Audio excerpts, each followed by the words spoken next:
Hello and welcome to today's webinar on the ACME protocol. I'm Alan, the marketing manager at AppViewX, and I'm your host for today.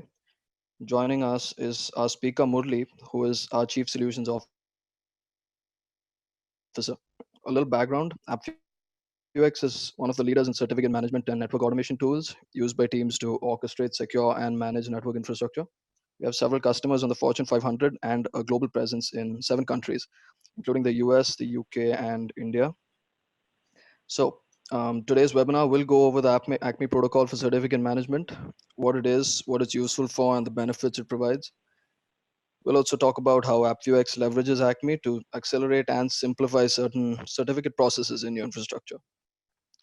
Before we begin, I'd like to discuss some housekeeping items. If you have any questions during the webinar, please type them into the Zoom control panel and we'll answer them at the end of the presentation. This webinar is scheduled for about 30 minutes of presentation content followed by 10 to 15 minutes of Q&A. Also, this webinar will be available on demand after this live webinar is over. With that, over to you, Murli. All right, thanks, Alan. Good morning, good evening, or depending on which time zones you're in. So today we are going to look at ACME, which is Automated Certificate Management Environment, which is protocol which is being pioneered by Let's Encrypt, which has now become a standard, RFC 8555. We are going to look at ACME and how it can help us improve and automate the certificate management process. So let me jump in. Okay, just to give a quick overview of AppViewX. AppViewX is market leader and it's focusing on network and security automation. And it's basically enabling networks and security teams to support and be agile and be part of the DevSecOps movement.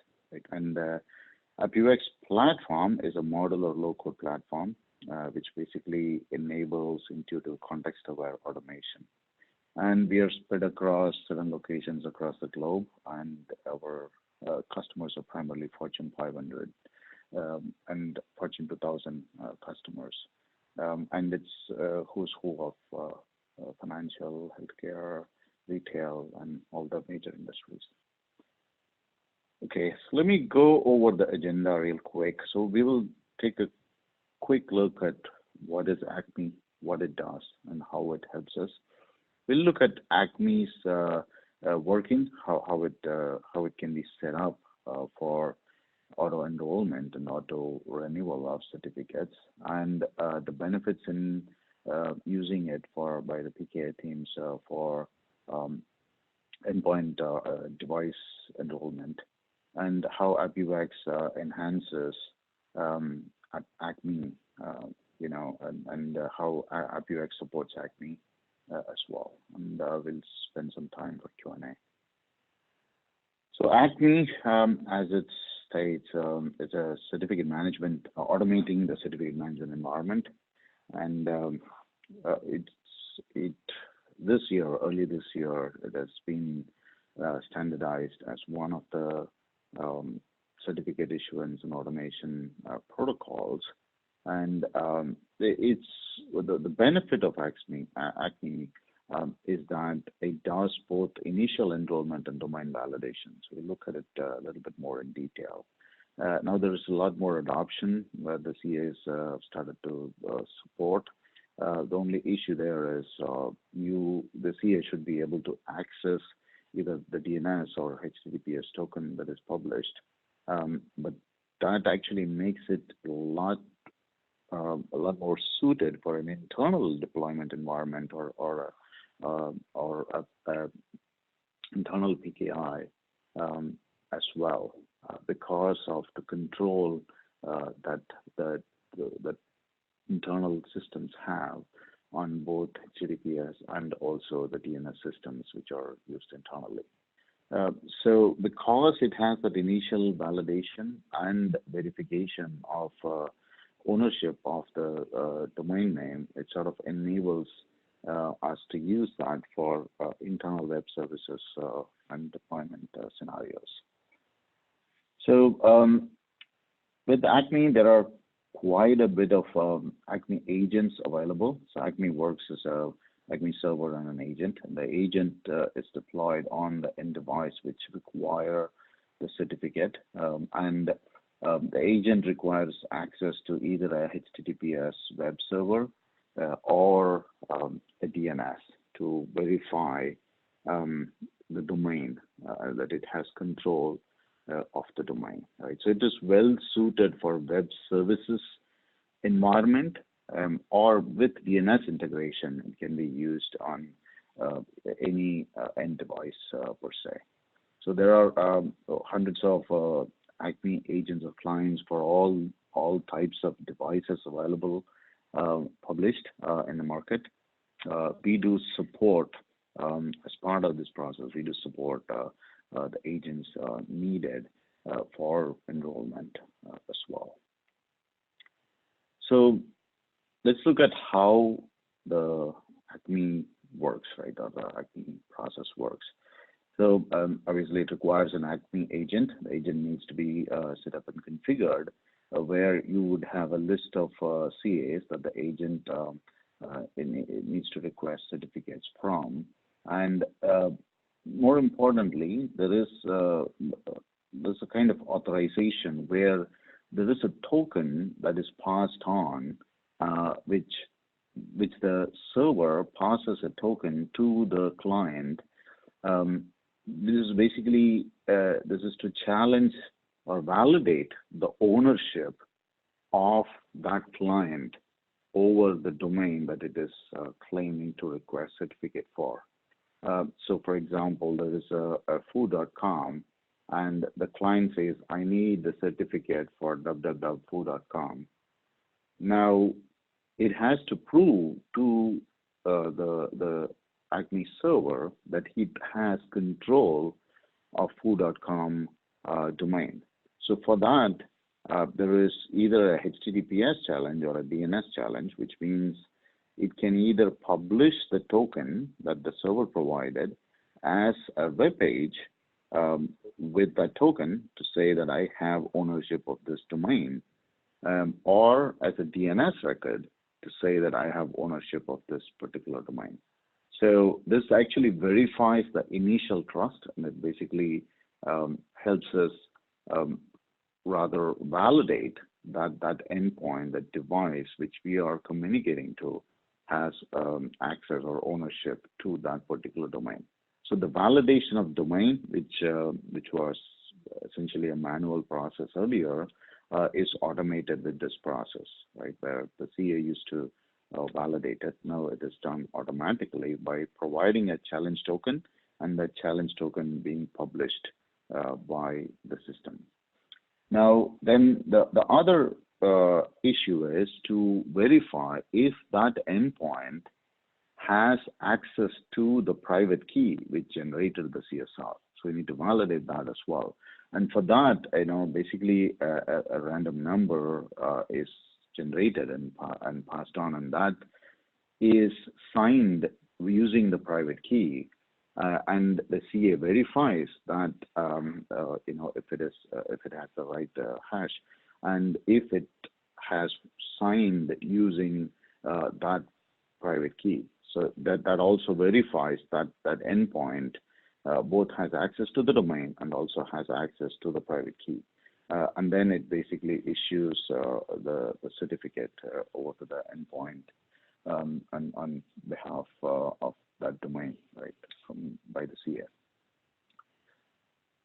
So in this, in a typical renewal cycle, or a request cycle or renewal cycle, so the web server has the ACME agent installed in it, and it is basically generating the CSR, and it is submitting to the CA, and CA issues it.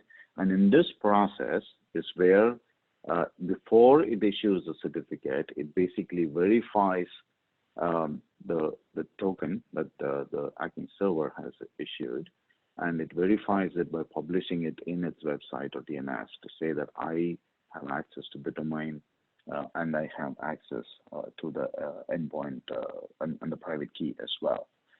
So this sort of is a secure way of verifying, an automated way of verifying the ownership of both the domain and the key that is present on the web server.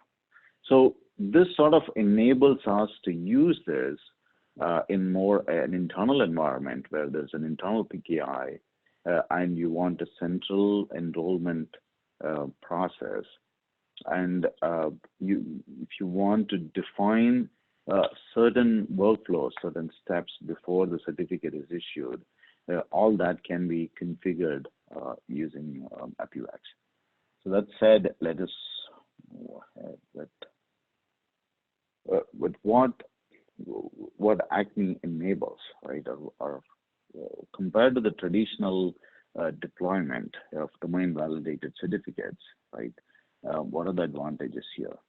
So one of the main aspect is because it's fully automated, the delay and the errors which is related to certificate renewals and revocation and installations are avoided.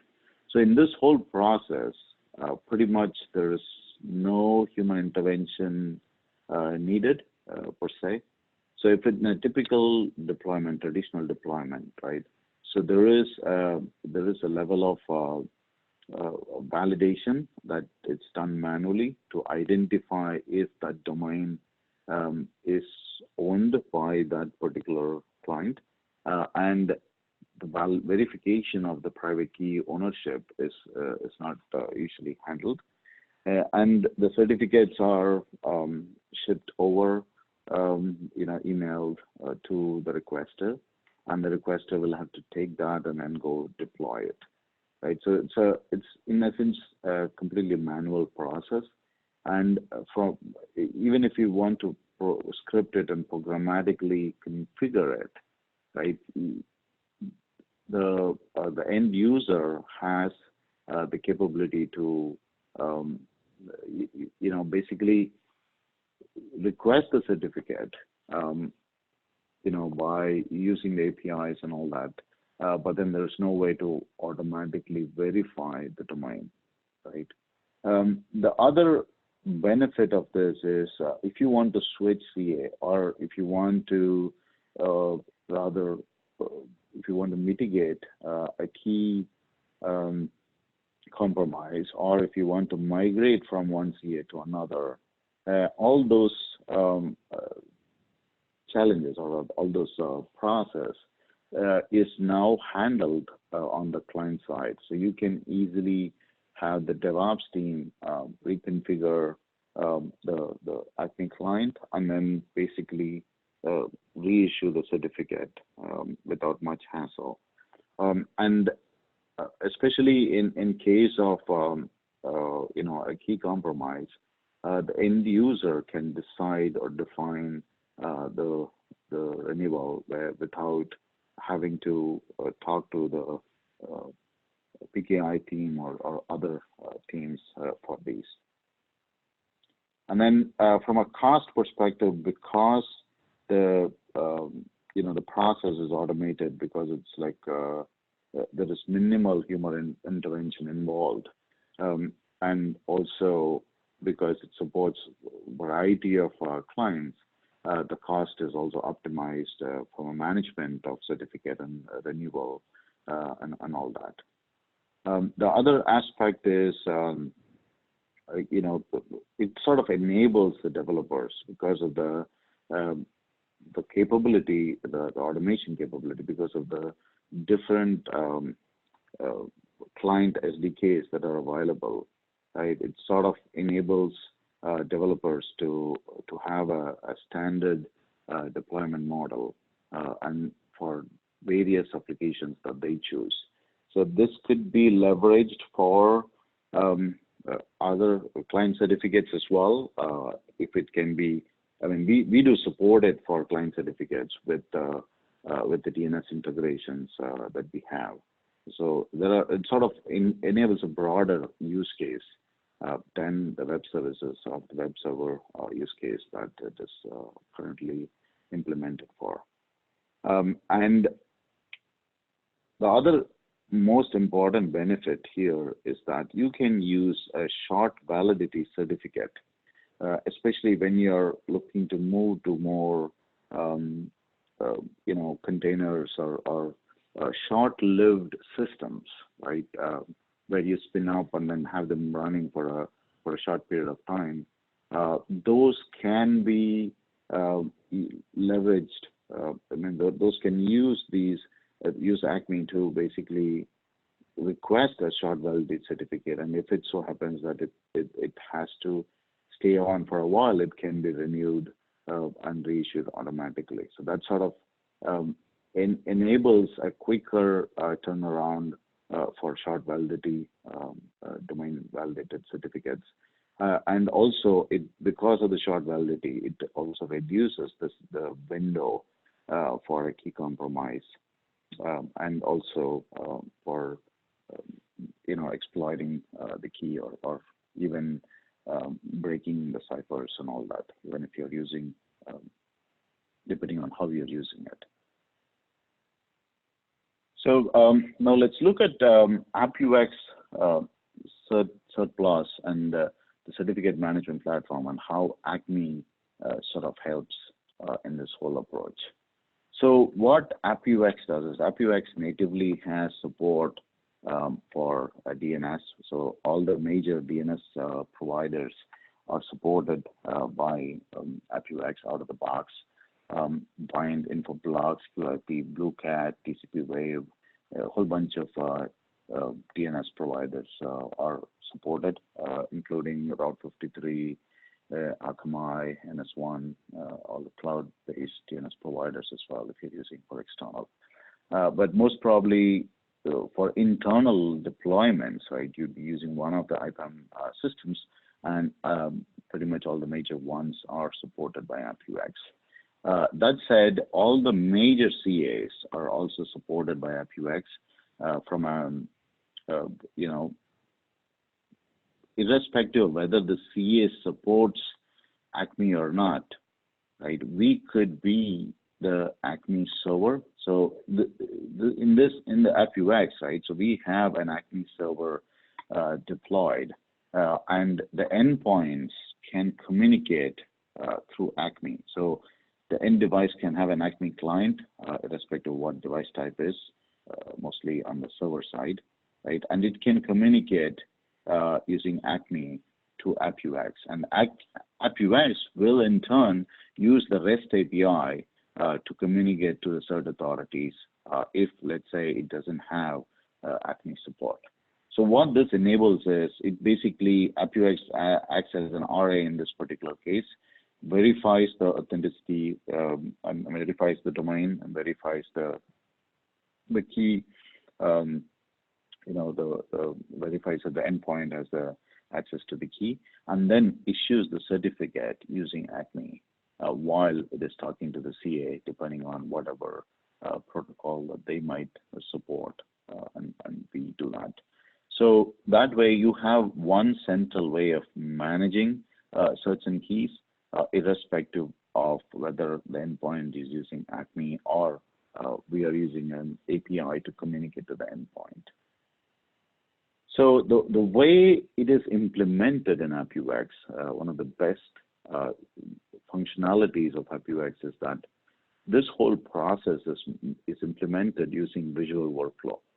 So what this means is you can define your process, you can update the process to say if you would want an additional step before the certificate is issued. So in this particular case, this visual workflow, there's a set of tasks, and this is more like a mechanics dashboard, where the under the hood dashboard, and the under the hood dashboard is visually configurable. So you look at this, and you can log this down as well, right? Version it and all that. So in this particular case, based on the CSR that it gets, it can trigger either DNS or a HTTP challenge, where it basically verifies with the endpoint if it has like a token published, or DNS entry published. And once it is successful, then it can define the validation status and then go through the next step. So here you can even add another step to say, go verify that that particular domain is registered on your internal DNS or external DNS. Or you can say, go check if that particular CI is defined in ServiceNow or internal CMDB as an additional mechanism. So sort of you can add additional checks if there is a need to be, or even configure it so that a change request is created for this auto enrollment. It could be a standard change request stating that a new certificate is requested by this endpoint, and I'm issuing a certificate, so that it is notified as part of a ServiceNow, Remedy, Jira, whatever you are using. So it sort of gives you ability to add additional pit stops if there is a need in the flow before issuing the certificate to endpoint as well. This is a more detailed use case about how it works with AppViewX. So the endpoint device, this endpoint device, it can be an IoT, it can be a web server, it can be internal device application which is using an ACME client. So this basically communicates to the ACME server, which is part of the AppViewX platform. And then there is a properties file in here which defines which CA should issue the certificate and what are the parameters for the certificate. So in this particular case, you need not provide a lot of information regarding the CA. So all that is defined as per policy.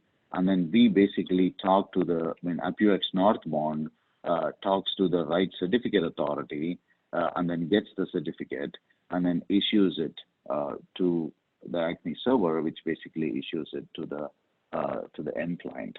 So in this, the whole AppViewX in this particular case acts as an RA to handle the whole protocol communication. So the core benefits of using AppViewX is you're able to move faster.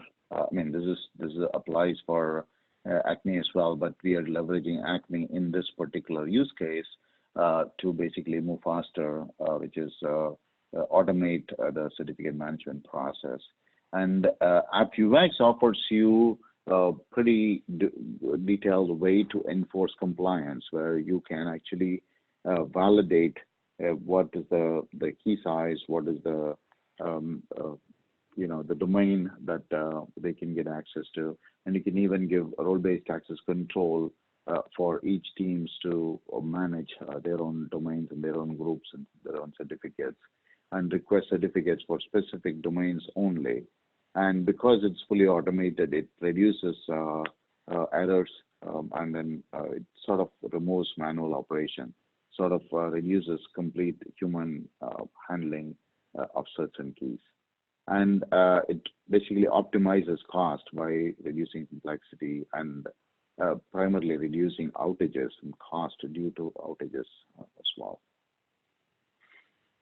There's sort of business benefits based on AppViewX implementation.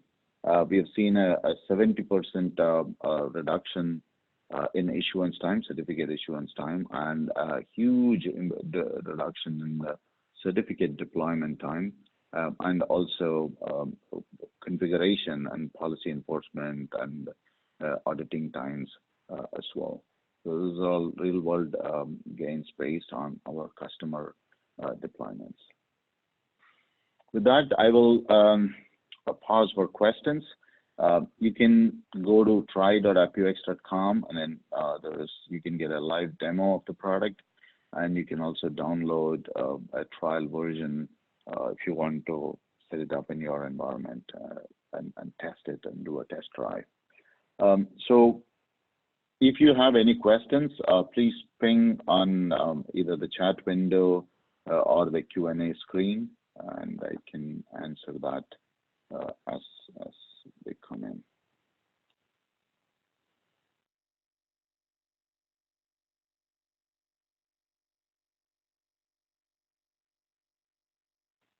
Okay, so there is a question there. Is there any way to procure EV certificates? EV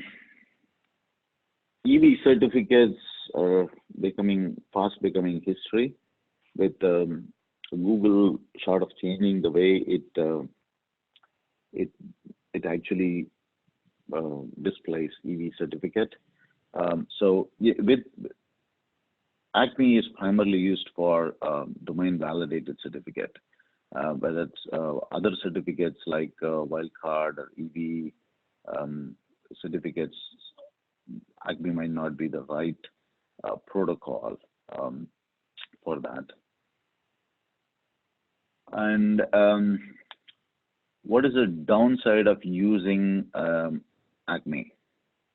So the challenges with ACME, again, if you look at ACME, the benefit is that you need web services. However, it basically verifies the token using either a web page or through a DNS entry.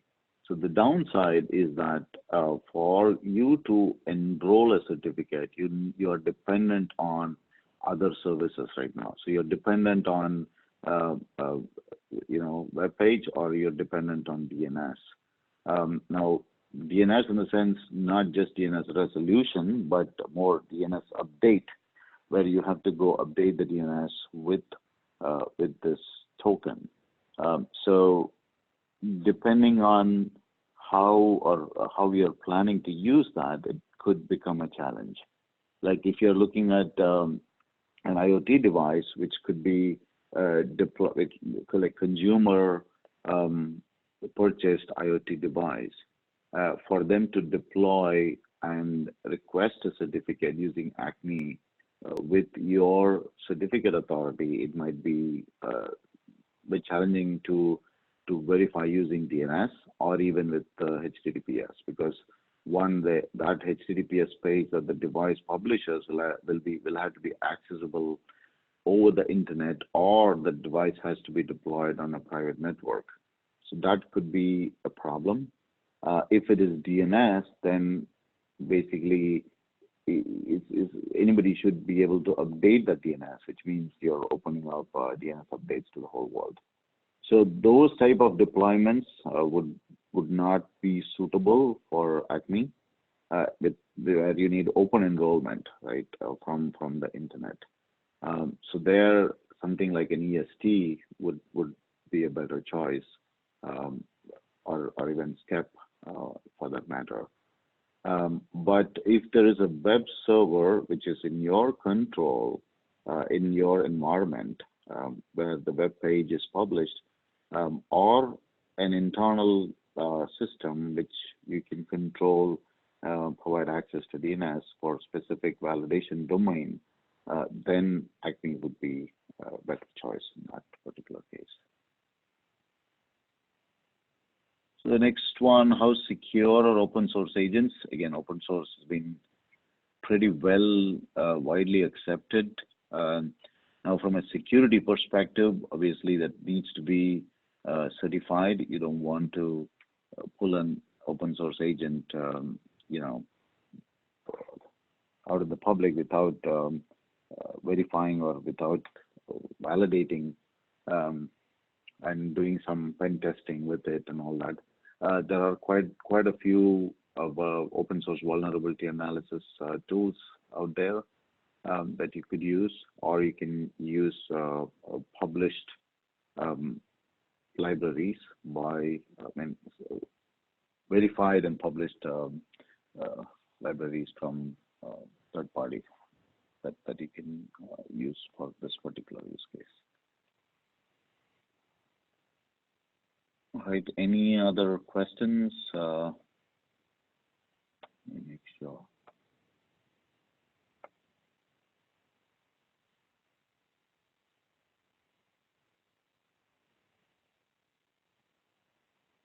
Okay, I guess that's it for now. Feel free to reach out to us at info@appviews.com if you have any questions, and you can go to try.appviews or appviews.com/try or click on the try button on the top right. If you need more details, you can email us. Thank you, and then looking forward to connecting with you again in another webinar. Thank you.